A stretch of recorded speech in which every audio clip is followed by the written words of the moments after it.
How long do you spend writing your progress notes every day? If it's over 30 minutes, you should check out Describe. Describe is a HIPAA-compliant AI note-taking software that I and many of my students use daily. It saves me 1 to 2 hours a day on my documentation around consulting, and I know it's going to save you more in counseling. Also, it customizes exactly to my own writing style. I recommend that every therapist give it a trial. It's free. Go to describemed.com to get started for free. Again, that's describemed.com to get started for free.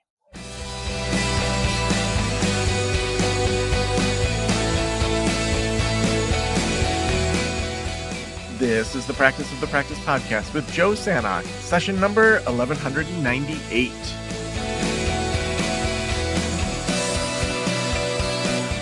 I'm Joe Sanok, your host, and welcome to the Practice of the Practice podcast. I am so excited to have you here today. We want you to build a thriving private practice you absolutely love. We want both sides of that. We want the thriving side, the operations, the analytics, the KPIs. We want also you to love it. We want you to show up at your practice and say, I cannot believe I get to do this. This is amazing. There's so many things in my practice that I absolutely loved. The part that didn't thrive was understanding my numbers, looking at what was working, what wasn't working. I tend to be decent with kind of organization in life, but for some reason in the business, it was like, I wanted to do the stuff that makes the money, that pays people, and then I want to get out of there. I don't want to just do all the work of running a practice. And that wasn't a good thing for mental wellness counseling. If I had known kind of exactly how people were finding us and exactly who converted and understanding just all the different types of numbers and metrics that go into kind of a dashboard for a business, I probably could have scaled differently. I could have made different decisions that would have made money, that would have brought in more of the ideal clients. It just would have helped. But it's sort of that, I remember in grad school learning, you don't know what you don't know, then you know what you don't know, and then you don't know what you know, and then finally you know what you know. It was one of those things where I didn't even know what I didn't know. And I think a lot of that, especially for those of us that launched practices in the early 2000s, just the access to information and access to good products and supports just wasn't there. And so, it would be, some chat group that I'd somehow get into or some Facebook group, and someone would say, oh, here's how I'm hodgepodging these types of things through, Google Docs, or here's how I'm putting things together manually in an Excel spreadsheet. It was kind of, I just got lucky sometimes when I would learn something. I even remember I didn't know about Psychology Today, and I was at a LPCs of Northern Michigan meeting, and I was talking to this guy, Nick, who was another group practice owner. And we always kind of SEO wise for kind of Traverse City counselors, it was like me and him. And then I didn't realize it was also Psychology Today. And he's like, oh yeah, I'm on Psychology Today. And I went on there, and the first week I got a new client. And so it was one of those things where, at the time you just kind of learned stuff kind of as you learned it, instead of really having some good just planning behind it, which is why I'm so excited about our guests today. So we have two guests. So Tory Krone is an LCSW and owner and founder of Proactive Therapy, which is a successful therapy practice based in Chicago, which she established in 2015.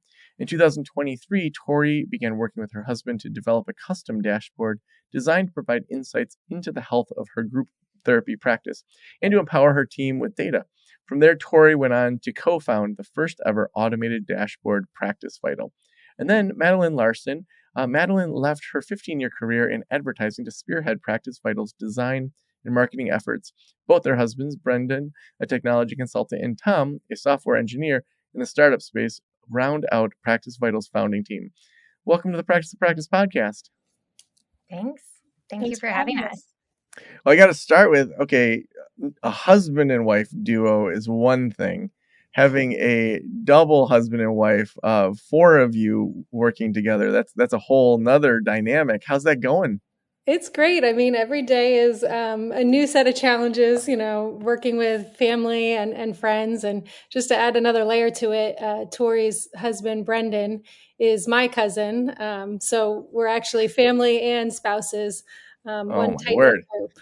Mm-hmm. Well, it's interesting. I hired my partner Claire to be our conference planner for the group Practice Bus conference that we hosted in May, and it's interesting how, there's these little things she needs to get off her mental to-do list, but it's like 9:30 and we're in the hot tub talking, and it's like, I don't want to think about practice of the practice. Like, how do you guys set boundaries with each other around when you talk business and when you don't? We haven't been super great about that, but in some ways, I think it's brought our relationship a little bit, I don't know about closer, but it gives us a lot to talk about, for one thing, and a lot of things to talk about besides just our three young kids. So, if we go out for dinner, I don't really mind talking about the business. I think a lot of times we have some really fun, creative conversations because of it. Yeah. So Tory, so you have a private practice, and before you developed this dashboard, tell me how you thought through kind of your own dashboard in your practice. Like, was it pretty good? Was it solid? Things were clicking along? Was it kind of messy? Like, what did that look like? I didn't actually have a dashboard.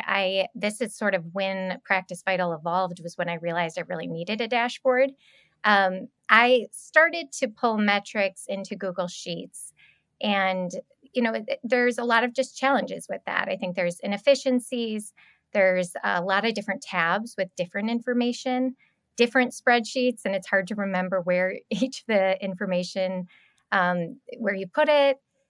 And I also had different administrators who I would have to retrain on some of the formulas or ways of collecting the data. And I also just found that it didn't happen regularly because it wasn't necessarily a top priority. So I really felt like we needed those key insights in the form of a dashboard, but I wanted it all in one space where it could really present a full picture of what was happening at the practice. And I also wanted my clinicians to be empowered by having regular access to that data, being able to see their data. So that was really the inspiration behind Practice Vital.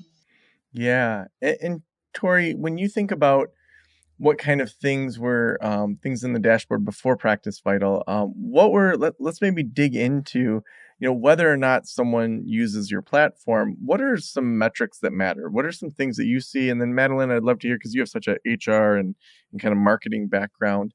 Would love to hear your thoughts on how people can add some metrics that matter into their business. But Tori, what do you think are the metrics that really every practice owner should be looking at regularly? And when should they be looking at it? There's probably things that are daily or weekly and things that maybe only quarterly you need to look at. What are some of those metrics? Sure. So I was always tracking completed sessions by week, by therapist, practice wide, by month. But I found it challenging to track the average per week and the average as it trended over time. And so that's something that I think is really important to do as well, so that clinicians are aware of, hey, I'm at 18 sessions on average. And, they might actually think that they're at 20 or 25 and hitting their expectation. But when they really see the average on a regular basis, then they realize they're dropping below. So really looking at the utilization. Some people call it productivity, but we refer to it as utilization. Looking at retention is just such a life force of a therapy practice. You have to know how long clients are staying, whether or not they're hitting treatment outcomes because of it, and whether or not the practice is able to, have some kind of profit based on each client, rather than a loss.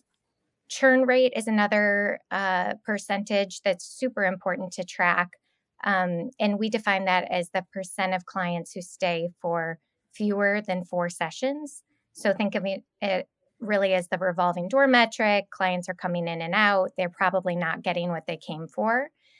And it's really important to track that separately from retention. And we can kind of talk more about that if it's of interest. Another area is, of course, the financials. So knowing your revenue across the practice, knowing your revenue by service, knowing your revenue by session. So your average session revenue. That's one that most people aren't tracking because we're getting claims all the time. We have multiple payers.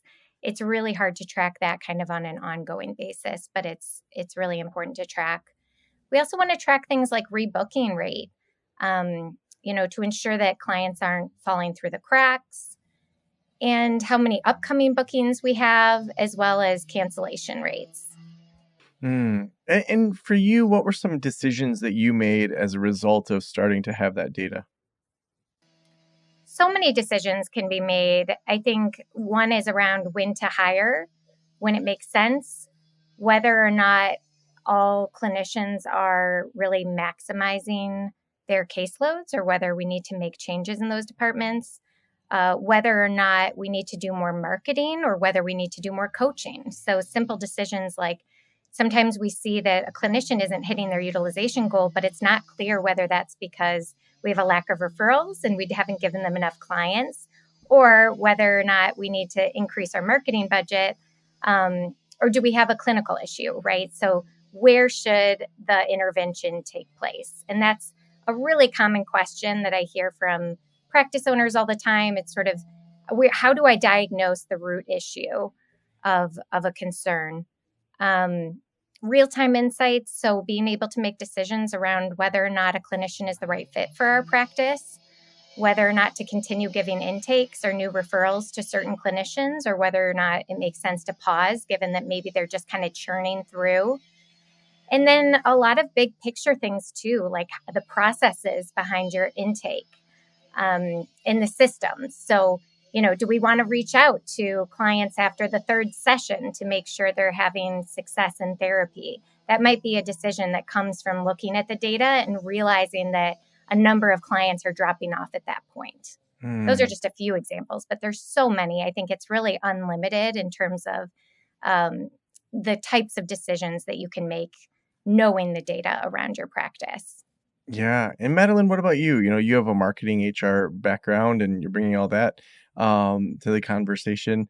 What for you are some metrics that matter? Yeah, I think what's been nice about working alongside Tory is she's had a very specific knowledge base and experience in the mental health world, and my perspective has spanned much more variety in industries, but the themes are really similar in what business intelligence can be so valuable for a company that's looking to scale and grow. And I think Tory's hit on a few of them already, but just to summarize again, I think the overall sense of productivity, are your staff members really leaning into the expectations that you've set forth for them? Engagement in their work, or as we've defined it as churn and retention rates, and really being able to understand whether they're engaging and leaning into their caseloads in a fully enriching and successful way. And then, of course, rounding out that with the financial outcome, making sure that both the productivity and the engagement in the work that these clinicians are doing pay off in terms of helping drive your business goals forward as well. So I think coming from an outside perspective in looking at this industry and working with Tory to define what matters, there's so many themes that really resonate across other businesses as well, that we've been able to sort of collaborate and come together in a world of, simplicity around, productivity, engagement, and financial success. And those three together can kind of create that trifecta for really managing and growing a business from a healthy starting point.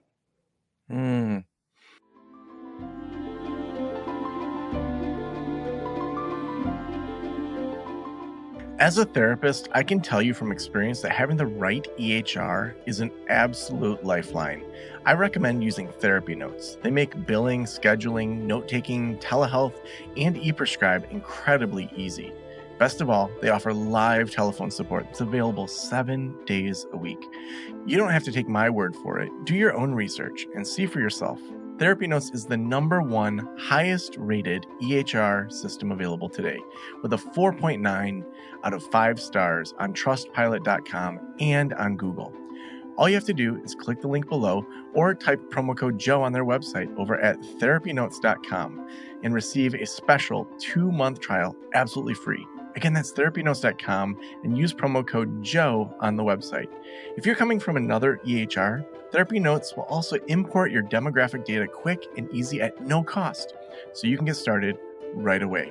Trust me, don't waste any more of your time and try Therapy Notes. Just use promo code Joe at checkout. Now, as you guys started to bring this together into a company, how did you decide which kind of parts of the dashboard to include? Oh, great question.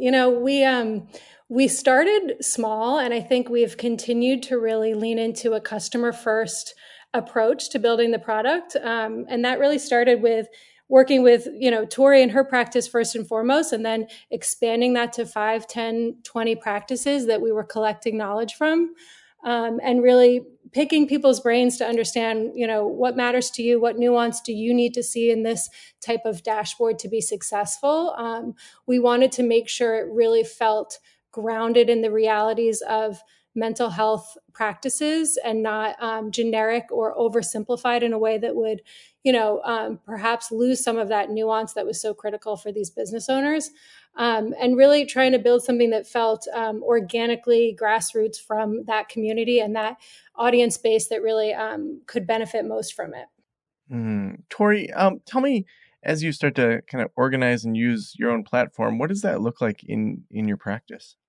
Sure. So one thing is, I'm able to provide really targeted coaching to clinicians on my team. So I meet with them each once a month and we talk through the insights so that it can drive our supervision in a really targeted, data-driven way. So we might look at, hey, your churn rate is a little bit higher um, than optimal, and so what are some strategies that we can do and bring in the first, let's say, 3 sessions in order to really move the needle in terms of retaining those clients through those initial sessions. And sometimes it's as simple as a lack of confidence on behalf of the therapist. Sometimes they address the intake session more like an interview where they're just rattling off questions and they're kind of forgetting that part of establishing rapport and really making it more conversational and really just finding out why the client came. So I can provide coaching around those types of things and do role playing with them and really help improve those skills so that their clients have a better experience right out of the gates. So that's one area, is really in the targeted coaching around any areas we see for improvement. It also might be something like rebooking rate and recognizing that we really need to have that continuity of care for clients. And so let's make sure that we rebook all sessions right after the appointment or in advance with 8 sessions scheduled right out of the gates. So that's one area. Another is for leadership meetings, being able to use the data in real time to drive our goals for the big picture for the practice. So we might look at our completed sessions for last month and say, how does this compare to last year at this time? And, with a click of a button, we can just get those trends over time. A lot of people who do EOS, this could be especially useful to have those numbers sort of at your fingertips and to come up with our goals based on what we're seeing in the data. Do we need more active clients? Do we need to increase our marketing budget? Do we need to make a change in terms of accountability across our practice? Another area is to really improve team-wide accountability. So making sure everybody's on the same page. Knowing a common goal, such as our goal is 70% retention or greater. And that would mean that 8 clients stay for 8 or more sessions, 70% of the time. So if we all have that common understanding, from the clinicians in the practice to the clinical director, everybody's working towards a common goal and they understand why, then we can really make a much bigger impact and really make important changes. So those are a few of the ways. Again, diagnosing issues, I check it every day and I look through and I just make sure that the pulse of the practice is really beating in the way that we want it to be, and that there are no kind of glaring issues, but also that we're moving in the direction that we want to be moving in. Yeah, tell me about, and Madeline, maybe this is more for you because you're on the HR side. How do you think that practice owners can more effectively, when they notice a metric is off, how can those conversations look to help coach a staff rather than make them feel attacked or feel like they're not doing their job? Like, how can that conversation be productive to help that person make change? Yeah, we get this question a lot from our customers because I think numbers in general can be daunting to some, especially if it's not, your natural realm and sort of language for speaking with one another as a practice. I think, the words that I love to kind of live by are, be kind, be clear, and be concise. And if you can bring those to the table in a conversation with a clinician that may be struggling or having some issues, I think it's really couched in a means of bringing clarity to that person for what they may or may not realize is even, happening within their day to day or week to week, and trying to have that conversation rooted in numbers that are factual and that you can actually rely on to start that conversation, to neutralize the conversation in a way that's inviting greater dialogue, and sometimes helps remove some of that knee-jerk emotion even out of the gate. So if you can bring that sense of clarity through number-backed dialogue, I think that can lead to a really fruitful, productive conversation with your staff. I also think it's really important that practice owners see it as their job to educate their team on the importance of these numbers and what they really mean, so that they can have their buy-in and everybody's, again, working towards that common goal. So if they can explain, this is why retention really matters. If clients stay for only 6 sessions or 5 sessions, they're probably not going to get what they came for, and they're not going to have had a successful experience in therapy. So we really want to educate first before we just kind of present numbers out of the blue. We want to say why it matters. Yeah, I think that kind of ongoing feedback and feedback loops. Um, where would you say people are maybe missing the mark when it comes to their metrics, where they're either spending too much time or not enough time? I think that a lot of people are spending time on the productivity measures or utilization, and also just emphasizing it in their terms of their compensation plans, et cetera. And yet they're missing the piece about retention and churn and cancellations as well. So maybe not as important to focus on the cancellations in terms of top priority, but I think that retention is such an important indicator that should really be focused on and taken into account for our compensation as well.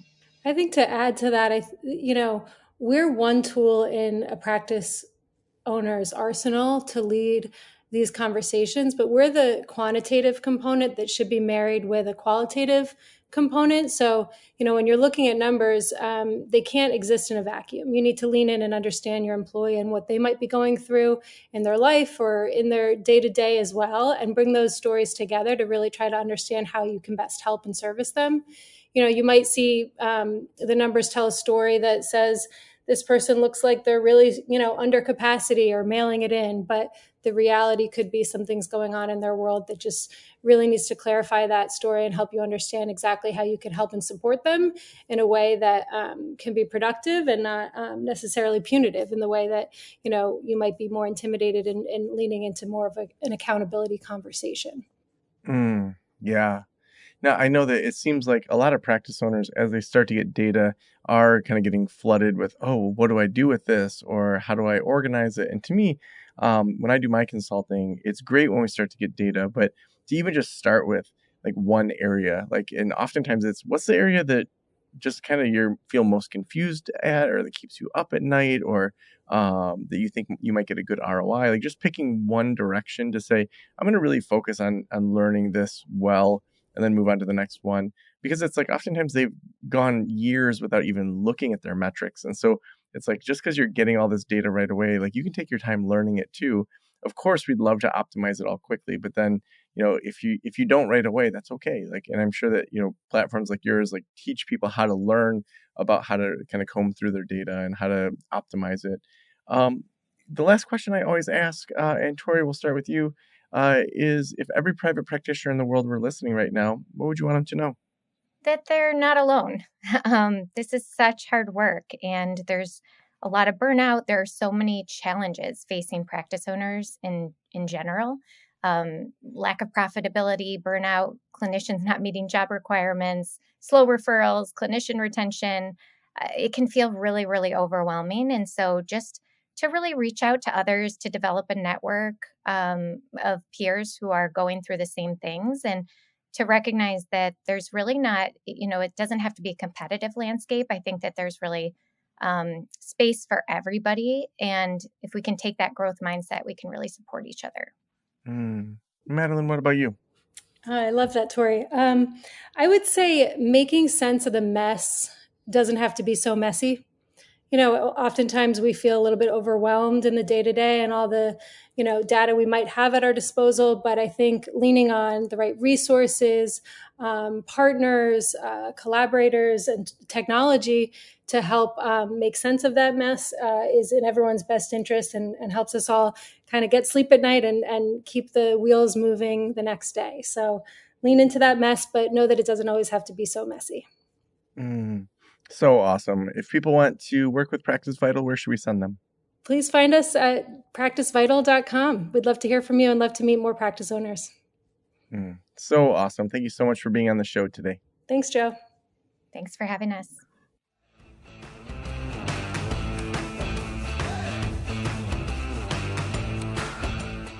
I think when I think about the numbers, when it comes to our practices, our businesses, for us at Practice of the Practice, we now for a couple years have done an annual meeting kind of at the end of the year with our top leadership, looking at kind of the different domains and then saying what's the main KPI, key performance indicator for each of those domains. So for example, the podcast, saying we want to get to certain numbers with the podcast, and then breaking that down into projects and just say, okay, what projects do we need to do? So this year, for example, we've had Josh, who's done some great strategy around finding guests that are just doing some amazing things. And so yesterday, at the time of this recording, the episodes went out at different times. I interviewed one lady who had 4 Guinness Book World Records and had done marathons on all 7 continents. Another guy who his book was endorsed by the Dalai Lama, and another guy who has done TED Talks that over 35 million people have watched, and he does the official psychology newsletter for TED. It's like, holy cow! Like, had we not taken the time to say where are we headed here? Where are we going? What do we want to do? And let's look at our numbers with the podcast and say what projects then support that. We couldn't be doing a better podcast. We would have just kept doing what we were doing, and that was mostly responding to people reaching out, and then occasionally saying, well, let's do a series on a certain topic and find guests, instead of intentionally saying, well, let's look at people that have really strong messages that Joe can be curious as he interviews them. So the numbers are only part of it. It's representing all the projects that you're putting into your practice to see more clients, to have better response time, to make sure that the clients are staying long enough to actually feel healing as a result of it. And so if you're scared of numbers, things like Practice Vital can help you really figure that out. We also couldn't do this show without amazing sponsors like Therapy Notes. Therapy Notes is the best electronic health records out there. They will help you switch over from your current EHR. They also give you 2 months for free or just money off if you use promo code Joe at checkout. They are phenomenal. They help with automated billing. It's going to make it easier to outsource your billing. So many reasons to switch to Therapy Notes. Just head on over to therapynotes.com, read about it, and at checkout, just use promo code Joe. Thank you so much for letting me into your ears and into your brain. Have a great day. I'll talk to you soon. Special thanks to the band Silence is Sexy for that intro music, and this podcast is designed to provide accurate and authoritative information in regard to the subject matter covered. It is given with the understanding that neither the host, the producers, the publishers, or guests are rendering legal, accounting, clinical, or other professional information. If you want a professional, you should find one.